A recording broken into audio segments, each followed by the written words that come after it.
Students, third semester financial management या MCom और MBA की एफएम एंड कंट्रोल में एक कॉमन टॉपिक आता हुआ कैपिटल बजटिंग। थर्ड सेमिस्टर में ये टॉपिक यूनिट नंबर 4 में है। मैं हल्का सा लिख देता हूं इसके ऊपर। चैप्टर का नाम capital budgeting, the most important chapter for life time and all syllabuses. Semester third के अंदर यूनिट नंबर 4 में है दो चैप्टर्स, डिविडेंड पॉलिसी और कैपिटल बस्टिंग। उसमें important chapter capital budgeting. Sir practical है या थ्योरेटिकल? साफ साफ बोलना चाहूंगा, चैप्टर पूरी तरह प्रैक्टिकल है।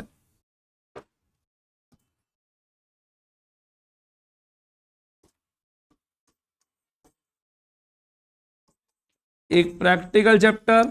सर स्टार कितने हैं इसके ऊपर? 5 स्टार। इजी है, वेरी इजी, इजी है और लॉन्ग है। कैपिटल बजटिंग, हिंदी में इस चैप्टर को पूंजी बजटन कहा जाता है। हिंदी में इस चैप्टर को पूंजी बजटन कहते हैं। सर ये कैसा चैप्टर है? ये एक ऐसा चैप्टर जो कि लाइफ टाइम काम आने वाला है और इवन आप सभी लोग डेली लाइफ में अपने काम में इस चैप्टर को लेते हो। बच्चों, जिस दिन आपने अपना मोबाइल खरीदा उस दिन आपने डिसीजन लिया, है ना? डिसीजन कैसे लिया? मार्केट में एक 6,000 रुपए का मोबाइल भी और 60,000 का मोबाइल भी और 6 लाख का मोबाइल भी। 6 लाख का कौन सा आता है ना?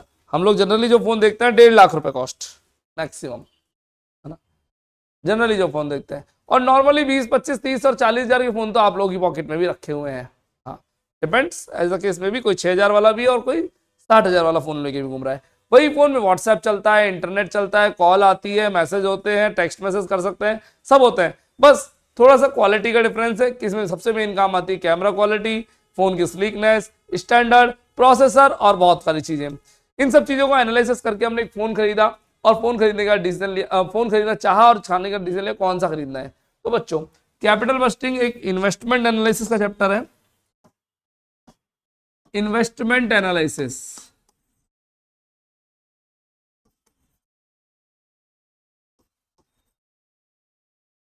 सर ये क्या होता है? इन्वेस्टमेंट करें या ना करें, पहला ऑप्शन। और जब ये यस में बदल गया तो मार्केट में बहुत सारे ऑप्शन है कहां इन्वेस्ट करें। इन्वेस्टमेंट से आप लोग क्या समझते हैं? अपनी बची हुई पूंजी को किसी शेयर्स में, डिवेंचर में, बॉन्ड्स में, प्रॉपर्टी में, बैंक में, गोल्ड में जमा करवाना? जी नहीं, इस वो तो इन्वेस्टमेंट होता है। यहां कैपिटल बस्टिंग का चैप्टर कहता है अगर आपने बिजनेस के लिए कोई असेट्स खरीदी है तो वो भी एक इन्वेस्टमेंट है। कंप्यूटर खरीद रहे हैं, कैमरा खरीद रहे हैं, माइक खरीद रहे हैं, बेंच खरीद रहे हैं, स्मार्ट बोर्ड खरीद रहे हैं, ये भी एक इन्वेस्टमेंट है ना? और इस इन्वेस्टमेंट में पहले yes no yes no yes no चल रहा था। मैं पहले व्हाइट बोर्ड पे पढ़ाता था, वो पीछे लगा हुआ। अचानक एक दिन मन में करा नहीं अब से स्मार्ट बोर्ड पे पढ़ाएंगे। फायदा क्या है? बोले इंक की कॉस्ट बचेगी। बोले इतनी इंक लग जाती है, स्मार्ट बोर्ड 1.5 लाख, 2 लाख का आता है और व्हाइट बोर्ड 2,000 रुपए से शुरू हो जाता है।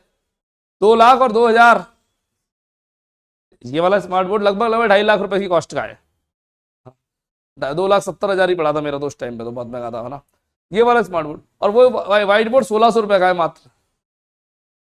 1,600 और 2.5 लाख, कितना डिफरेंस है? क्या इंक कितना पैसा लग पाएगा क्या? नहीं, इंक की नहीं, प्रेजेंटेशन भी होता है, इस तरह इसका यूज नहीं करता। बहुत सारे यूज भी है इसके, है ना? बहुत सारे यूज है इसको। अगर नेट से कनेक्ट कर दो तो ये बहुत मल्टीपर्पज यूज का प्रोडक्ट है। बट हम कहीं इन्वेस्टमेंट करें या ना करें, ये चल रहा था हमारे मन में, yes no yes no yes no. बहुत टाइम तक नो था, अचानक यस हुआ तो मार्केट बहुत सारे ऑप्शन है स्मार्ट बोर्ड के। लाख रुपए से शुरू है सब, और 2.5 लाख 3 लाख तक के स्मार्ट बोर्ड आसानी से मिलते हैं, है ना? कौन से कंपनी का लें, उसकी क्या स्पेसिफिकेशन होनी चाहिए। फोन में भी ऐसे होता है, ले नहीं ले, ले नहीं ले, ले नहीं ले चल रहा होता है। लेने के बाद कौन सा ऑप्शन है मार्केट में, यही होता है। कार लेने गए, मैं अपने घर की कहानी सुनाता हूं। हमारी जिंदगी अच्छी खासी कट रही थी बच्चों, एक्टिवा पे, शानदार प्रोडक्ट एक्टिवा। कंपनी का एक ऐसा प्रोडक्ट जो कंपनी ने सोचा था एक गली में एक बिक जाए, एक गली में एक छोड़ो, एक घर में 2 हो गए। एक गली में एक बहुत बड़ा सक्सेस रेशियो होता है कंपनी का, और अब एक घर में 2 एक्टिवा पर काम कर रही है कंपनी, है ना? और मार्केट में इतने सारे कॉम्पिटेटिव होते हुए टीवीएस ने भी निकाला, बजाज ने भी निकाला, जुपिटर भी फाइट कर रहा है, एक्सेस भी फाइट कर रहा है, और फिर बाद में अब ये इलेक्ट्रिक बाइक्स आ गई, ये भी इसके साथ फाइट कर रही है। अगर ये सब नहीं होते तो क्या बिकता, एक्टिवा ही बिकता। फिर भी इतनी सक्सेस रेशियो, इतना बड़ा सक्सेस रेशियो है अगले का, है ना। सोचो उस एक्टिवा पर हम अपनी जिंदगी काट रहे थे जो बारिश में धूप में हमको सब जगह परेशान करती थी। मम्मा रोज पापा को कहती धूप सर्दी हो रही है तो बोले कार चाहिए, बारिश हो रही है तो कार चाहिए, धूप लग रही है तो कार चाहिए। पापा जानते थे कार बेकार है, क्योंकि कार लाने के उसकी पार्किंग, उसकी सफाई, उसकी रिपेयर्स, उसकी मेंटेनेंस, उसका इंश्योरेंस, उसका पेट्रोल, उसका टायर रोज देखना पड़ता है।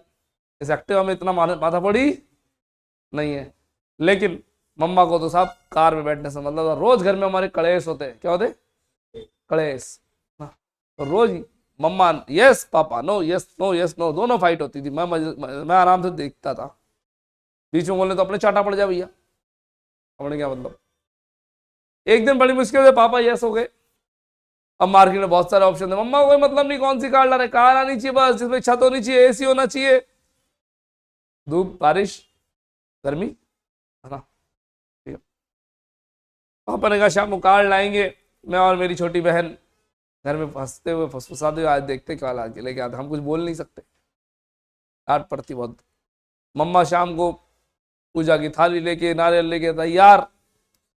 शाम को पापा ने कहा मैं कार लेके आ रहा हूँ। शाम को हमारे घर के बाहर चमचमाती नैनो मिली,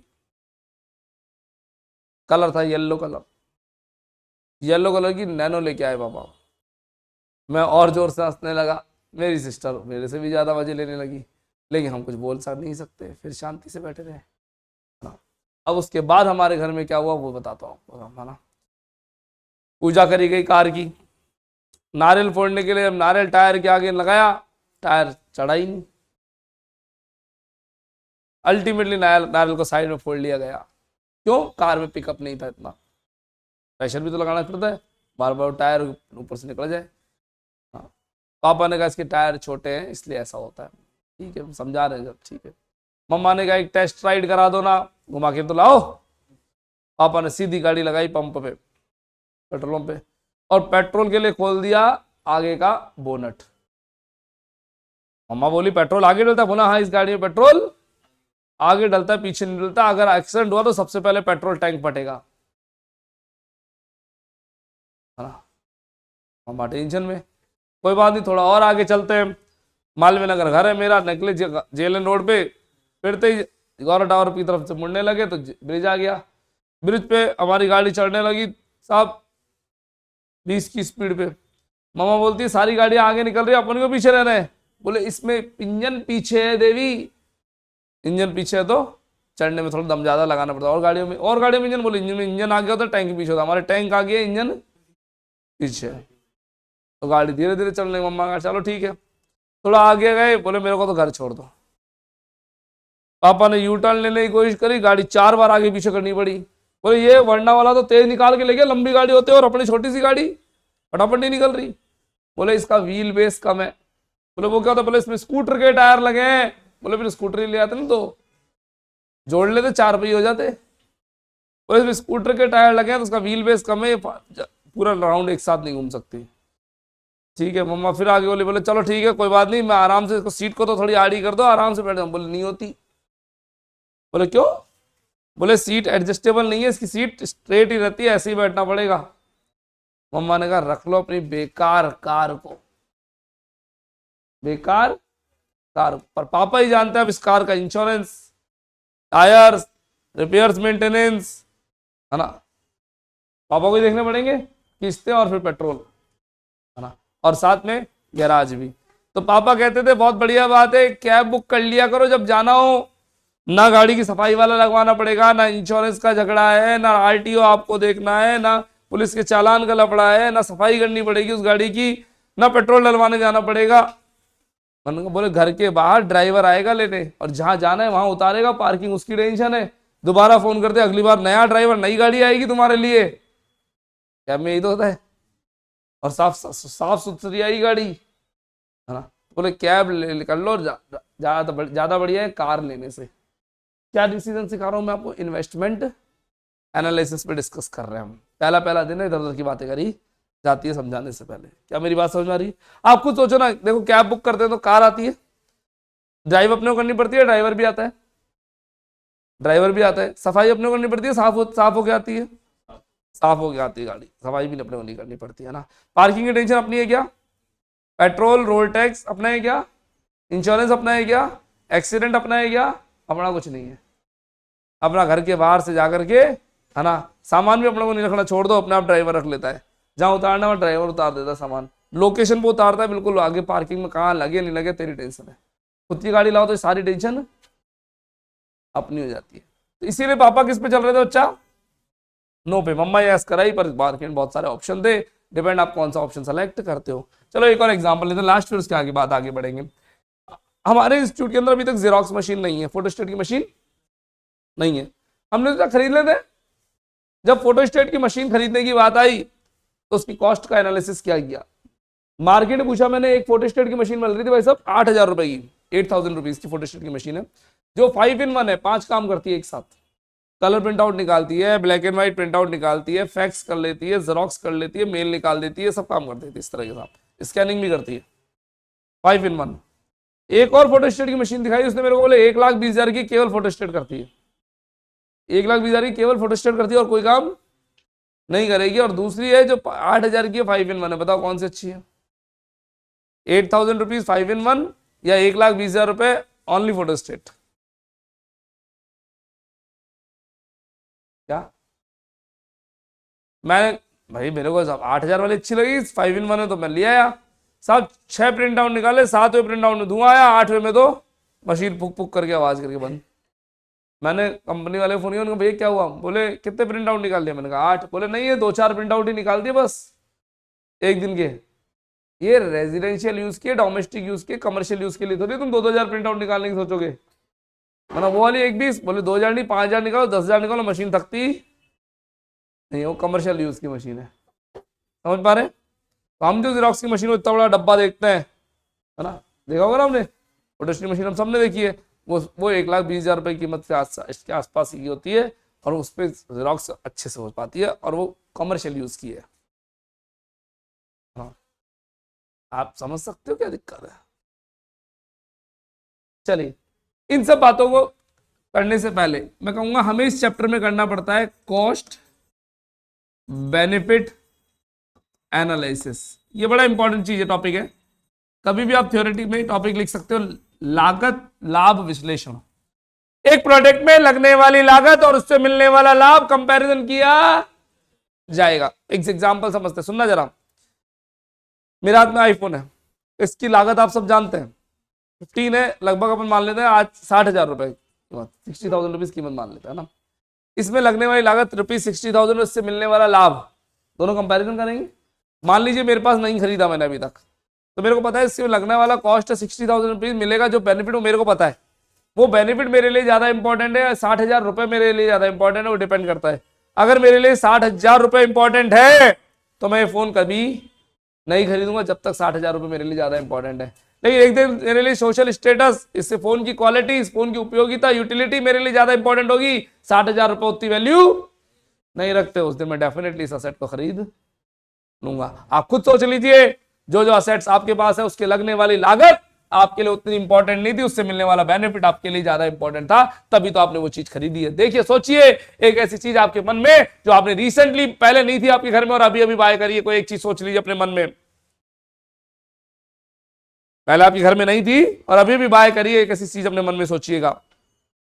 सोचा, बेनिफिट, उस असेट से मिलने वाला बेनिफिट आपको ज्यादा लग रहा है और उसके लगने वाली कॉस्ट आपको कम लग रही है, तभी आपने वो चीज बाय करी है।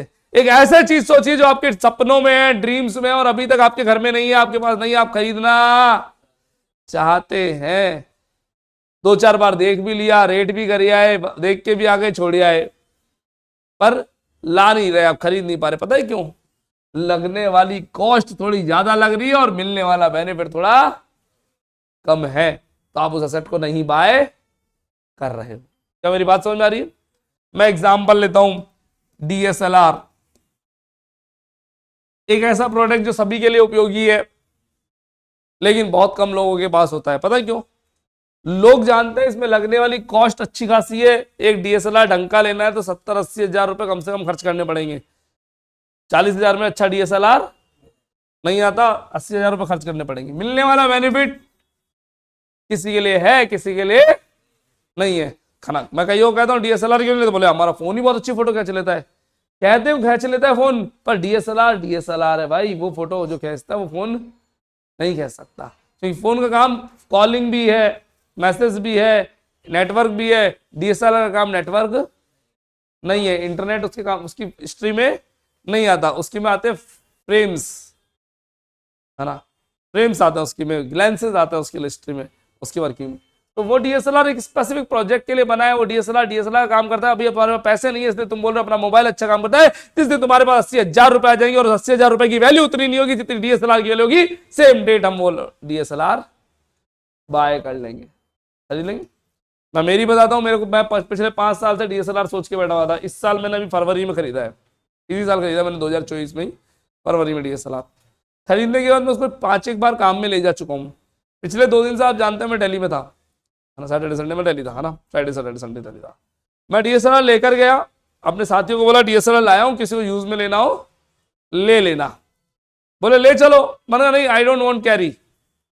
मैं उसे संभाल के गले में लटकाना नहीं जानता, क्योंकि जब तक वो उसकी फोटोज खींच रही है तो अच्छा लग रहा है, लेकिन जब उसकी बैटरी डाउन हो गई, चार्ज नहीं कर पाए उसको, तो फिर वही एक पनौती लगता है। संभाल के रखना बहुत मुसीबत का काम है। चोरी होना, भीड़ में कहीं खराब हो जाना, मौसम से खराब हो जाना, कौन टेंशन पालेगा। कार नियर बाय हो रख दो, कार दूर खड़ी हो तो पार्किंग में रखने जाना पड़ेगा, एक टेंशन है। सबसे बड़ी टेंशन डीएसएलआर देखते दुनिया, हमारी भी एक ले लो, है ना, है ना। अलग कोई दीदी मिल गई जिसको फोटो की शौकीन हुई, तो 4 फोटोज की जगह 40 फोटोज कब खिंचवा ले पता ना चले, और फिर खिंचवाते तुरंत भैया शेयर कर दो,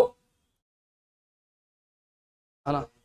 तो मैंने डीएसएलआर तो खरीदा, उसकी कॉस्ट देखी, सब 80 हजार रुपए का डीएसएलआर पसंद आ गया। जब तक 80 हजार रुपए में वो ज्यादा वैल्यू रख रहे थे मैंने नहीं खरीदा, जिस 80 हजार रुपए मेरे लिए वैल्यू कम थे मैंने खरीद लिया, सेम डे खरीदा, फरवरी में खरीदा था इस साल, है ना। उससे मिलने वाले बेनिफिट्स में मैंने देखा एक सबसे अच्छा बेनिफिट मेरे डीएसएलआर का था, है ना, जो मुझे नजर आया, फ्लिप स्क्रीन 360 डिग्री। मैं उससे वीडियोस इजीली सेल्फी में मोड में बना सकता हूँ। एक मिररलेस फ्रेम था, यानी फ्रेम क्वालिटी एक अपग्रेड वर्जन, है ना। साथ में सबसे बड़ी क्वालिटी थी वो ब्लूटूथ वर्जन था, एप्लीकेशन से कनेक्टेड। आईफोन में एप्लीकेशन डाल रखी है, 1 सेकंड में इधर एप्लीकेशन ऑन करता हूं बिना किसी वायर के, सारी फोटोज 100% वही क्वालिटी में एप्लीकेशन में आ जाती है सेकंड्स में।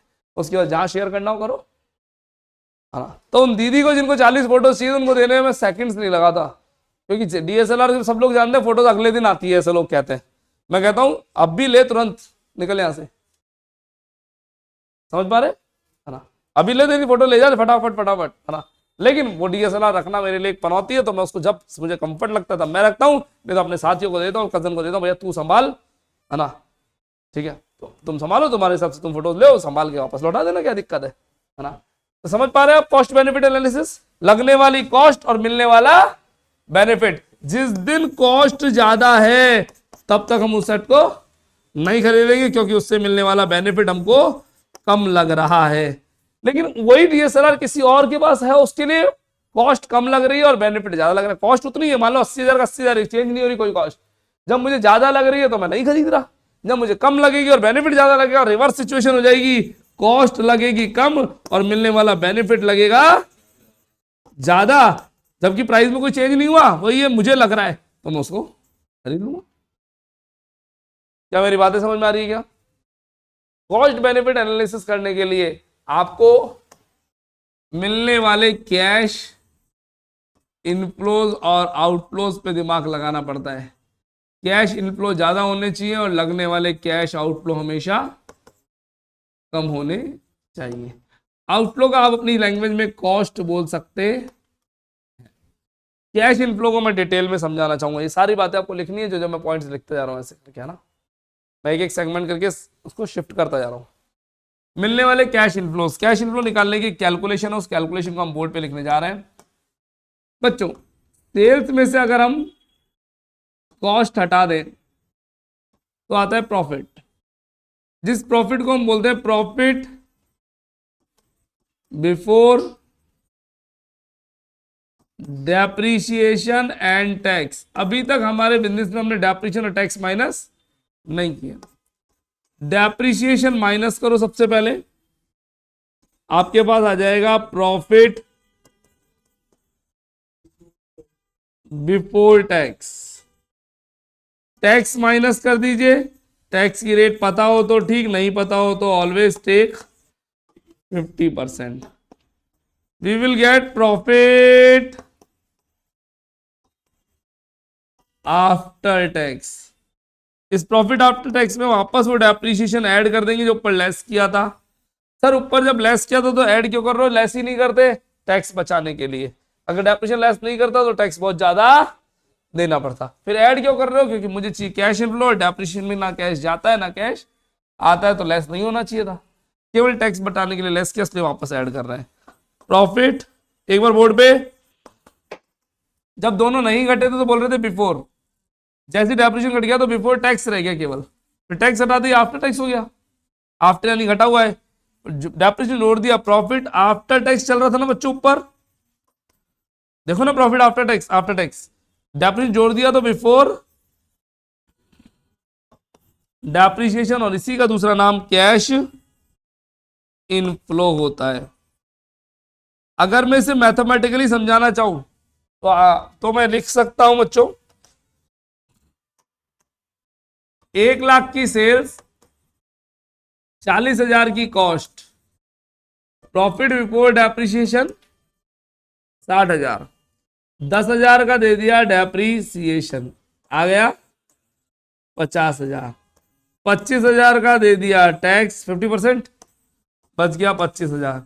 जो डेप्रीशिएशन ऊपर लेस करके आए थे उसको वापस ऐड कर दो 10,000, कैश इनफ्लो 35,000 आ रहा है। बिल्कुल डेप्रीशिएशन हटा के वापस ही जोड़ना है, ऐसा ही करना है। कैश इनफ्लो कैसे आता है कैलकुलेट कर लीजिए, लिख लीजिए कैश इनफ्लो का तरीका। इस प्रॉफिट वर्ड का रिप्लेसमेंट अर्निंग भी है, कई जगह earning before depreciation and tax लिखा होता है। अर्निंग तो हर जगह earning earning earning earning replacement बन जाता है इसका। बच्चों इसके मेथड्स की बात कर लेते हैं। मेथड्स, कैपिटल बजटिंग अपने आप में एक लार्ज चैप्टर है, साइज में बड़ा है। एग्जाम्स में इस चैप्टर से 20 मार्क्स का बड़ा प्रैक्टिकल क्वेश्चन आएगा।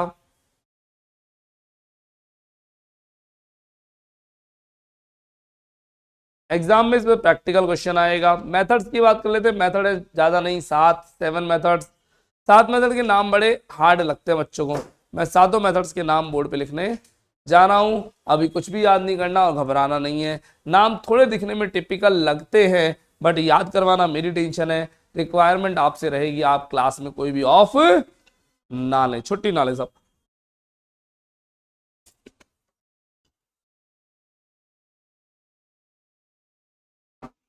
आइए मेथड्स के नाम लिख लेते हैं बोर्ड पे। Methods, number 1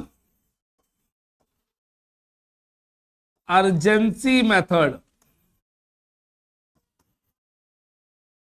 urgency method.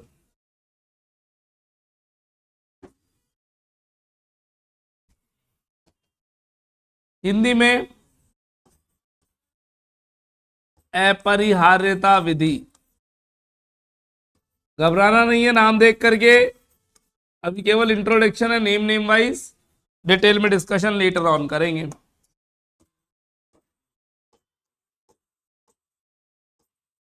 Payback period method,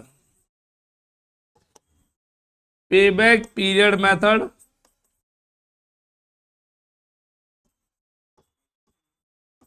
अदायगी अवधि विधि, अदायगी अवधि विधि,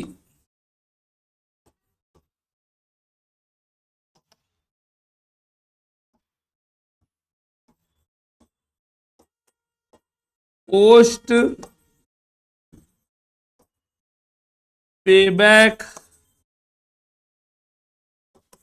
profitability, post payback profitability method.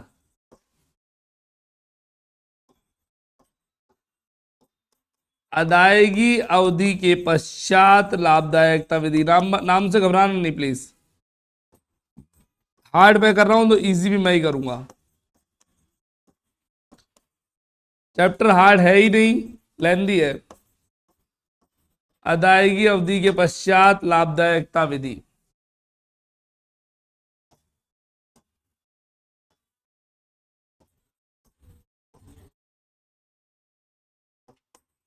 Average rate of return method.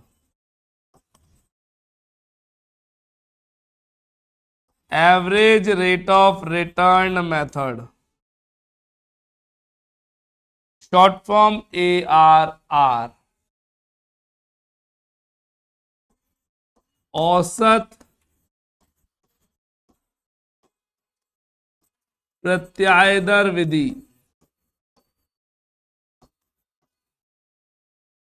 औसत प्रत्याय दर विधि।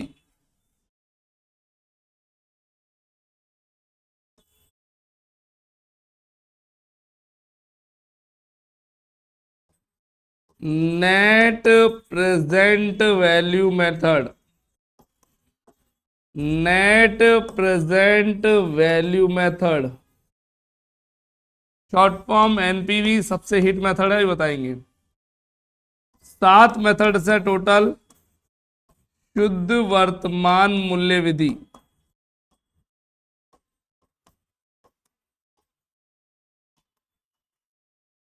शुद्ध वर्तमान मूल्य विधि।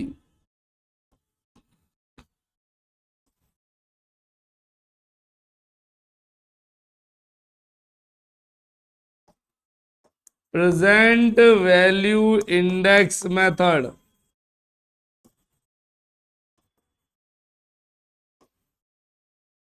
वर्तमान मूल्य सूचकांक विधि।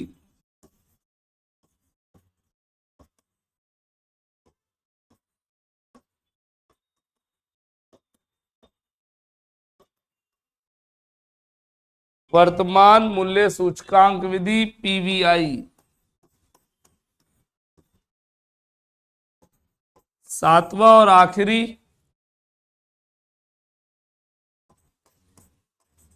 Internal rate of return method.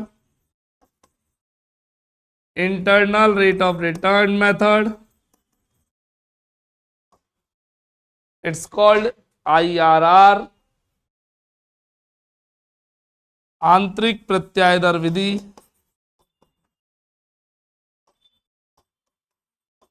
आंतरिक प्रत्याय दर विधि।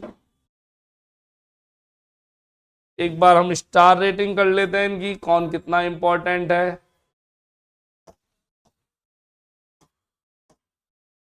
Cross not important, triple star, single star, triple,